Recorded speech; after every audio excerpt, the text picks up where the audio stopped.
আলহামদুলিল্লাহ আলহামদুলিল্লাহি রাব্বিল আলামিন আসসালাতু ওয়াসসালামু আলা সাইয়্যিদুল মুরসালিন ওয়া আলা আলিহি ওয়া আসহাবিহি আজমাইন। সম্মানিত সাংবাদিক বন্ধুগণ, প্রিয় দেশবাসী, আসসালামু আলাইকুম ওয়া রাহমাতুল্লাহি ওয়া বারাকাতুহু।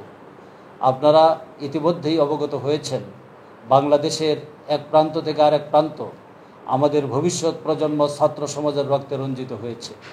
গত 15 এবং 16 জুলাই বাংলাদেশের ইতিহাসে যে মর্মান্তিক ঘটনা ঘটেছে তা নিন্দা জ্ঞাপনের কোনো ভাষা আমাদের জানা নেই। আপনারা জানেন যে গত 16 জুলাই সারা বাংলাদেশে 7 জন আন্দোলনকারী ছাত্র নেতা এবং কর্মীকে হত্যা করা হয়েছে, হাজার হাজার ছাত্রদেরকে আহত করা হয়েছে এবং ছাত্রদের ন্যায়সঙ্গত দাবিকে ভিন্ন খাতে প্রবাহিত করার জন্য বিভিন্ন ধরনের বক্তব্য প্রদান করা হচ্ছে। এই প্রেক্ষাপটে বাংলাদেশ জামায়াতে ইসলামী আজ আপনাদের সামনে উপস্থিত হয়েছে। কিছুক্ষণের মধ্যেই জামায়াতে ইসলামীর পক্ষ থেকে সম্মানিত সেক্রেটারি জেনারেল এই সাংবাদিক সম্মেলনে বাংলাদেশ জামায়াতে ইসলামীর বক্তব্য তুলে ধরবেন। সাংবাদিক সম্মেলনে উপস্থিত আছেন সংগঠনের সম্মানিত নায়েবে আমির, সাবেক এমপি জনাব ডাক্তার সৈয়দ আবদুল্লাহ মোহাম্মদ তাহের। আরও উপস্থিত আছেন সংগঠনের সহকারী সেক্রেটারি জেনারেল মজলুম জননেতা মাওলানা রফিকুল ইসলাম খান।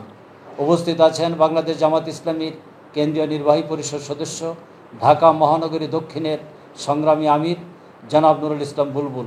আরও উপস্থিত আছেন বাংলাদেশ জামায়াত ইসলামীর কেন্দ্রীয় কর্মপরিষদ সদস্য, ঢাকা মহানগরী উত্তরের সম্মানিত সেক্রেটারি জনাব ডক্টর রেজাউল করিম।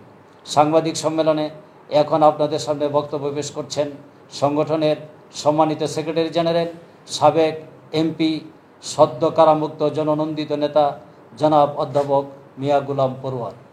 বিসমিল্লাহির রহমানির রহিম। আলহামদুলিল্লাহি রাব্বিল আলামিন, আসসালাতু ওয়াসসালামু আলা সাইয়্যিদিল মুরসালিন ওয়া আলা আলিহি ওয়া সাহবিহি আজমাইন।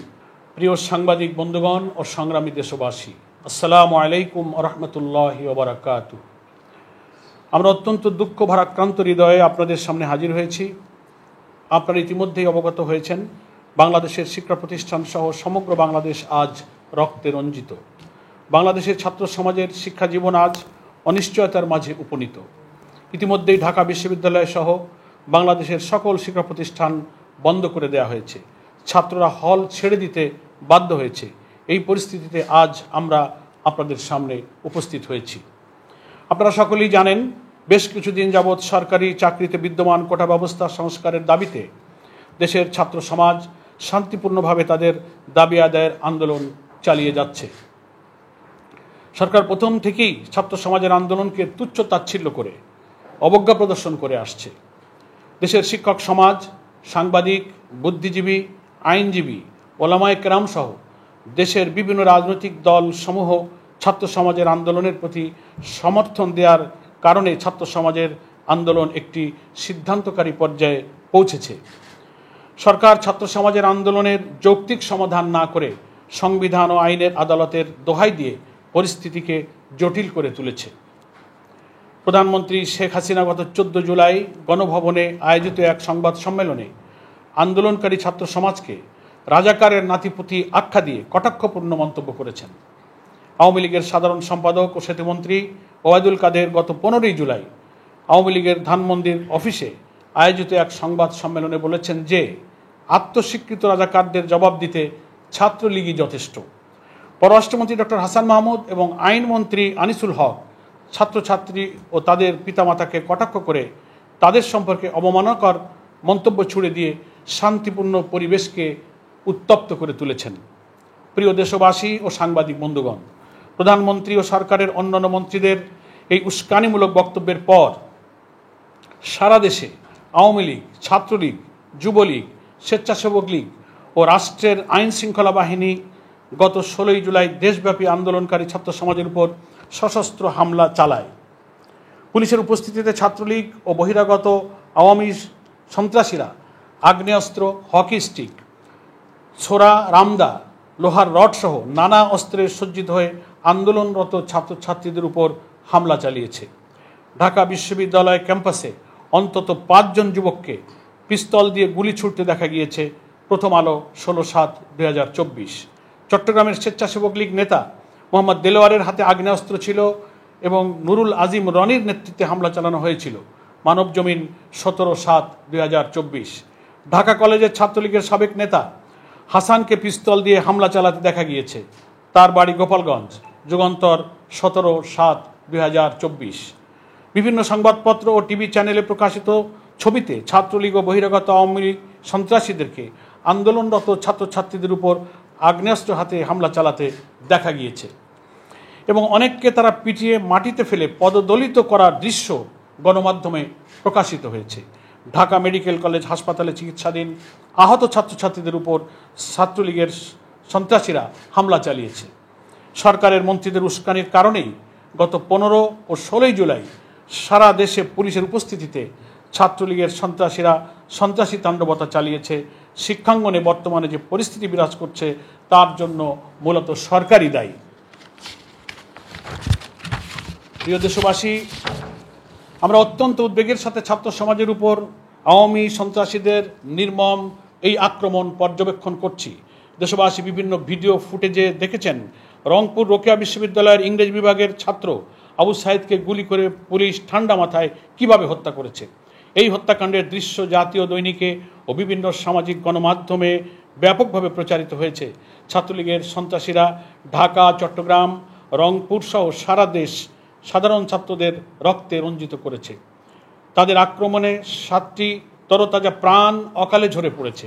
দেশের ছাত্র সমাজের এই রক্তদান গোটা বিশ্ববাসীকে হতবাক করেছে। জাতিসংঘ সহ বিশ্বের কয়েকটি গণতান্ত্রিক দেশ ও মানবাধিকার সংগঠন ও প্রতিষ্ঠান এই নির্মম হত্যাকাণ্ড ও নৈরাজ্যের বিরুদ্ধে উদ্বেগ প্রকাশ করেছে। আমরা বাংলাদেশ জামাত ইসলামীর পক্ষ থেকে এই হত্যাকাণ্ডের তীব্র নিন্দা ও প্রতিবাদ জানাচ্ছি। মূলত সরকারের মন্ত্রীদের বক্তব্যের পরেই এই হত্যাকাণ্ড সংঘটিত হয়। সুতরাং সরকারের মন্ত্রীগণ এই হত্যাকাণ্ডের দায় দায়িত্ব এড়াতে পারে না। গতকাল সন্ধ্যায় প্রধানমন্ত্রী জাতির উদ্দেশ্যে যে বক্তব্য দিয়েছেন তাতে ছাত্র সমাজের যৌক্তিক দাবি সমাধানের কোনো দিক নির্দেশনা খুঁজে পাওয়া যায়নি, বরং তিনি তার বক্তব্যে উল্লেখ করেছেন যে প্রকৃত উস্কানিদাতাদের শনাক্ত করে আইনের আওতায় এনে কঠোর ব্যবস্থা গ্রহণ করবেন। আমরা বলতে চাই, সরকারের মন্ত্রীদের উস্কানিমূলক বক্তব্য ও দলীয় সন্ত্রাসীদের তাণ্ডবতার সচিত্র প্রতিবেদন পত্রপত্রিকায় খুঁজলেই বোঝা যাবে হামলাকারী কারা ও উস্কানিদাতা কারা। আমরা নিরপেক্ষ তদন্তের মাধ্যমে প্রকৃত খুনিদের শনাক্ত করে তাদের বিরুদ্ধে কঠোর আইনানুগ ব্যবস্থা গ্রহণের জন্য আহ্বান জানাচ্ছি। প্রিয় দেশবাসী, সরকার আন্দোলনরত ছাত্র সমাজের উপর হামলার পাশাপাশি তাদের শিক্ষা জীবন নিয়ে ছিনিমিনি খেলছে।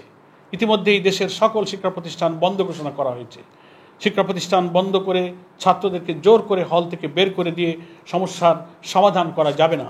আমরা স্পষ্ট বলতে চাই, ছাত্র সমাজের দাবির যৌক্তিক সমাধানের মাধ্যমেই বর্তমান সংকটের সমাধান হতে পারে।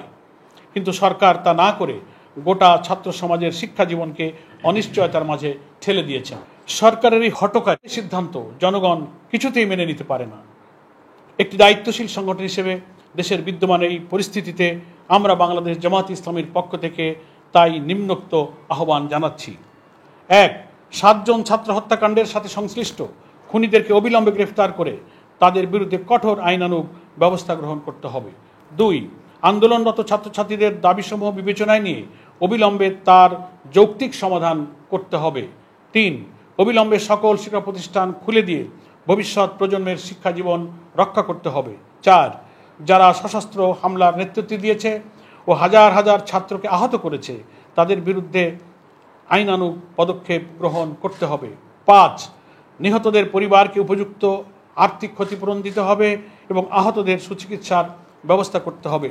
প্রিয় দেশবাসী, জাতির এই ক্রান্তি লগ্নে দল মত নির্বিশেষে রাজনৈতিক সংকীর্ণতার ঊর্ধ্বে উঠে আমাদের ভবিষ্যৎ প্রজন্মকে রক্ষা করার জন্য সন্ত্রাস ও নৈরাজ্য সৃষ্টিকারীদের বিরুদ্ধে সোচ্চার হতে হবে এবং সকল ধরনের তাণ্ডবতার বিরুদ্ধে ঐক্যবদ্ধ প্রতিরোধ গড়ে তুলতে হবে। বৈষম্য বিরোধী চলমান এই শান্তিপূর্ণ ছাত্র আন্দোলনের প্রতি আমরা পূর্ণ সমর্থন ঘোষণা করছি এবং দেশবাসীকে তাদের পাশে দাঁড়ানোর জন্য উদাত্ত আহ্বান জানাচ্ছি। এতক্ষণ ধৈর্য ধরে আমার বক্তব্য শোনার জন্য আমি আপনাদের সবাইকে আন্তরিক ধন্যবাদ জানাচ্ছি। আল্লাহ হাফেজ। বাংলাদেশ জিন্দাবাদ। বাংলাদেশ জামাত ইসলামী জিন্দাবাদ। সম্মানিত সাংবাদিক বন্ধুগণ, গত 15, 16 জুলাই, সেই সাথে গতকাল 17 জুলাই ঢাকা বিশ্ববিদ্যালয় সহ সারা বাংলাদেশের শিক্ষা প্রতিষ্ঠানে সরকার রাষ্ট্রের আইন শৃঙ্খলা বাহিনীর মাধ্যমে যে তাণ্ডবতা চালিয়েছে, তার প্রেক্ষিতে এতক্ষণ সাংবাদিক সম্মেলন আপনাদের সামনে বক্তব্য পেশ করলেন সংগঠনের সম্মানিত সেক্রেটারি জেনারেল, সাবেক এমপি অধ্যাপক মিয়া গোলাম পরোয়ার। সবাইকে ধন্যবাদ জানিয়ে সাংবাদিক সম্মেলনের কাজ এখানে সমাপ্ত ঘোষণা করছি। আল্লাহ হাফেজ। বাংলাদেশ জিন্দাবাদ। বাংলাদেশ জামাত ইসলামী জিন্দাবাদ। আসসালামু আলাইকুম ওয়া রাহমাতুল্লাহি ওয়া বারাকাতুহু।